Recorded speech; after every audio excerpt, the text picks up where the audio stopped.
ஃபைனலாக Saudi Arabia வந்தாச்சு.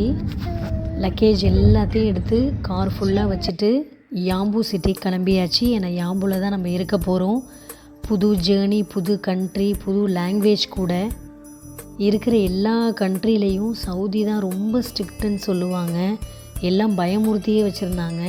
இனிமேல் தான் அதை எக்ஸ்பீரியன்ஸ் பண்ணணும் எந்த அளவுக்கு ஸ்ட்ரிக்டாக இருக்குன்னு. ஆனால் என் ஹஸ்பண்ட் சொல்லுவாங்க ரொம்ப ஸ்ட்ரிக்டாக தான் இருக்குது அப்படின்னு. இனிமேல் தான் பார்த்தாகணும். கிட்ஸ் எல்லாம் இங்கே தான் ஸ்கூல் படிக்க போகிறாங்க. ஸ்கூல் சேர்க்கணும். இங்கே ஸ்கூல்லாம் எப்படி இருக்குதுன்னு எனக்கு சுத்தமாக ஐடியா கிடையாது. ஆனால் இந்தியா மாதிரி இருக்காதுன்னு எனக்கு தெரியும். இந்தியாவில் ரொம்ப ஃப்ரீயாக இருப்பாங்க. இங்கே என்ன லாங்குவேஜஸ்லாம் இருக்குதுன்னு தெரியல. இனிமேல் போய் பார்த்தா தான் தெரியும். ஆனால் கிட்ஸு ஈஸியாக அடாப்ட் ஆகிப்பாங்கன்னு எனக்கு நம்பிக்கை இருக்குது. எனக்கு தான் இங்கே வந்து இறங்குனதுலேருந்து கொஞ்சம் ஹோம் சிக்காக இருக்குது. இனிமேல் தான் பார்க்கணும். இனிமேல் அடுத்த வீடியோவில் நம்ம சவுதியை பற்றி நிறைய விஷயங்கள் பார்க்க போகிறோம். மறக்காமல் சப்ஸ்கிரைப் பண்ணி வச்சுக்கோங்க.